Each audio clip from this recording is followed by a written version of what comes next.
Yıl 1789, ilkbahar ve yaz aylarında halkın öfkesi artarak Bastille hapishanesinin basılmasıyla patlak verdi.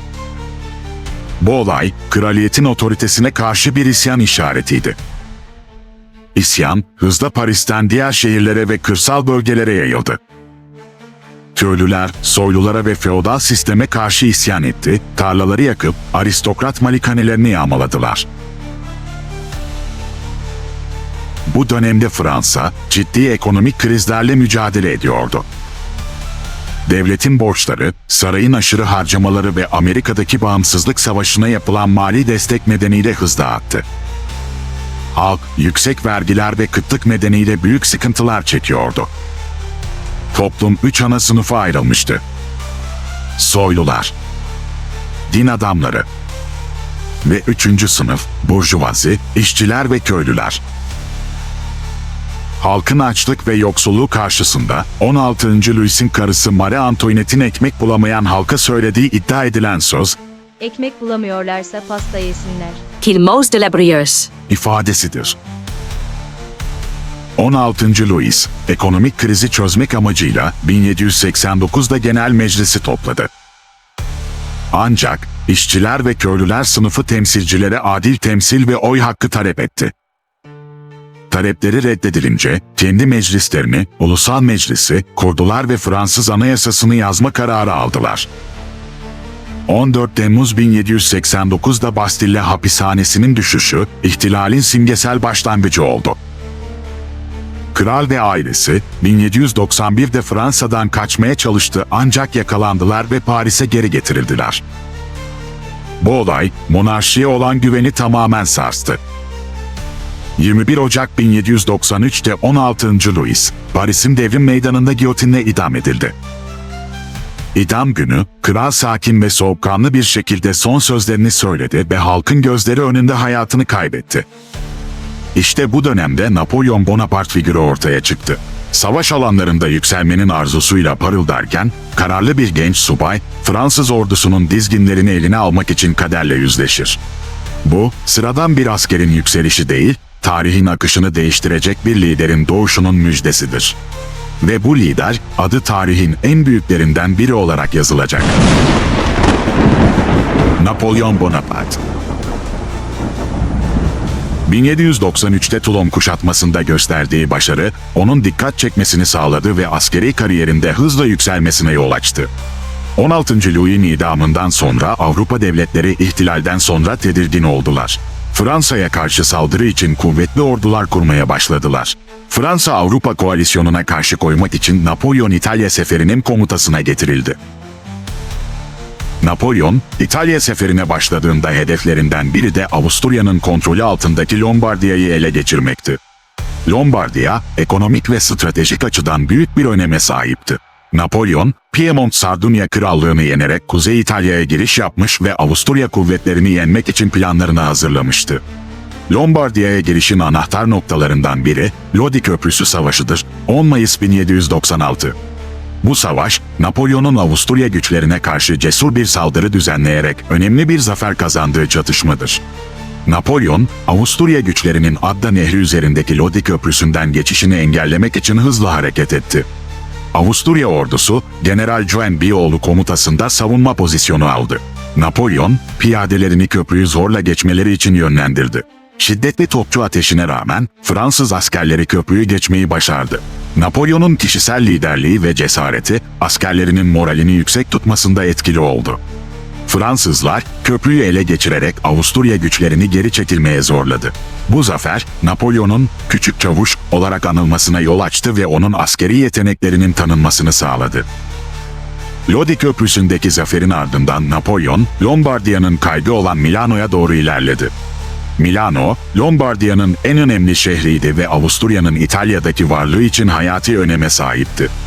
Napolyon, 15 Mayıs 1796'da Milano'ya girdi. Şehir, Avusturya kuvvetlerinin çekilmesinin ardından direniş göstermedi ve Fransız ordusu tarafından hızla kontrol altına alındı. Sonuç olarak, Napolyon'un Lombardiya'ya girişi ve Milano'nun fethi, sadece onun kariyerinde değil, aynı zamanda Fransa'nın uluslararası sahnedeki konumunda da büyük bir etkiye sahip oldu. Bu zaferler, Napolyon'un Avrupa'nın en güçlü liderlerinden biri olmasının yolunu açtı ve Fransa'nın askeri ve siyasi gücünü pekiştirdi. Napolyon, yaklaşık 35 bin askerden oluşan bir orduyu hazırladı ve ayrıca bilim adamları, mühendisler, sanatçılar ve diğer uzmanlardan oluşan bir ekip de seferde yer aldı. Bu, sadece askeri bir operasyon değil, aynı zamanda bilimsel ve kültürel bir keşif gezisiydi. 19 Mayıs 1798'de Napolyon'un filosu Toulon'dan yola çıktı. 1 Temmuz 1798'de Napolyon'un kuvvetleri İskenderiye'ye çıkarma yaptı.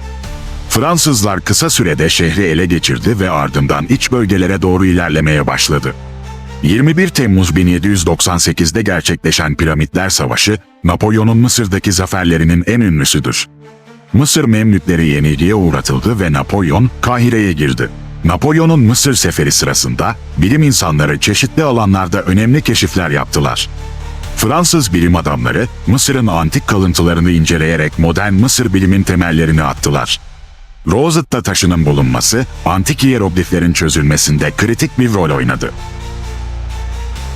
Borodino ve Rusya Seferi 1812. 1812'deki Rusya Seferi, Napolyon'un Avrupa'daki en büyük askeri maceralarından biriydi ve Borodino Savaşı bu seferin dönüm noktalarından biri olarak kabul edilir. Napolyon'un amacı, Rusya'yı mağlup ederek Napolyon İmparatorluğu'nun gücünü pekiştirmek ve Rus Çarlığını zayıflatmaktı. Ancak Rusya'nın geniş toprakları, soğuk iklimi ve savaş stratejileri Napolyon'un planlarını alt üst etti. 1812'nin 7 Eylül'ünde Borodino Muharebesi alanı, duman yükselirken Fransız ve Rus güçleri tarihin en kanlı savaşlarından birinde çarpışır. Her iki tarafta ağır kayıplar verirken alan düşen askerlerle doludur. Savaşın ardından Napolyon, Moskova'ya doğru ilerledi ancak şehir boşaltılmıştı ve Rusya'nın kalan kuvvetleri tarafından yakılmıştı. Napolyon, Moskova'da uzun süre kalamadan geri çekilmek zorunda kaldı. Napolyon'un ordusu, çetin kış koşulları, hastalıklar ve tedarik eksikliğiyle boğuşarak geri çekilmeye çalıştı. Geri çekilme sırasında ordunun sayısı büyük ölçüde azaldı. 1812'deki Rusya Seferi, Napolyon'un askeri ve politik gücünün zirvesinden dönüşünün başlangıcı olarak kabul edilir.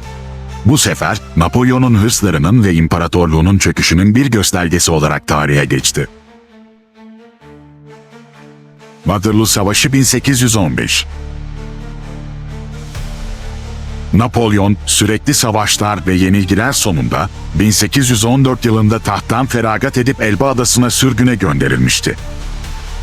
Ancak 1815 Mart ayında Napolyon Elba'dan kaçtı ve Paris'e dönerek yeniden iktidarı ele geçirdi.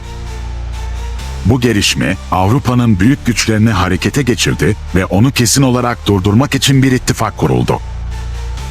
18 Haziran sabahı Napolyon'un ordusu saldırıya geçti. Savaşın başlangıcında Fransızlar Hougoumont çiftliğine saldırdı.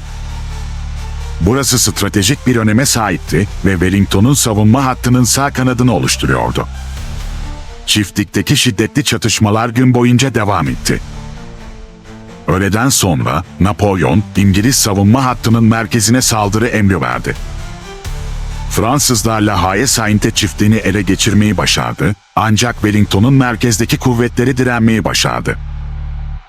Bu sırada Napolyon'un sağ kanadı Prusya kuvvetlerinin yaklaşmasıyla tehdit altındaydı. Akşam saatlerine doğru Wellington'un ve Blücher'in birleşik kuvvetleri Fransız ordusuna karşı genel bir taarruza geçti. Fransız ordusu çöktü ve büyük bir kaos içinde geri çekildi. Napolyon'un seçkin muhafız birlikleri bile geri çekilmek zorunda kaldı. Savaşın sonunda Napolyon'un ordusu tamamen dağıldı ve kendisi kaçmak zorunda kaldı. Waterloo Savaşı, Napolyon'un askeri kariyerinin sonunu getirdi. Yenilgiden sonra Napolyon yakalanarak Saint Helena adasına sürgüne gönderildi ve orada 1821'de öldü. Ve şimdi Napolyon'un hikayesi sona ererken onun efsanesi devam ediyor.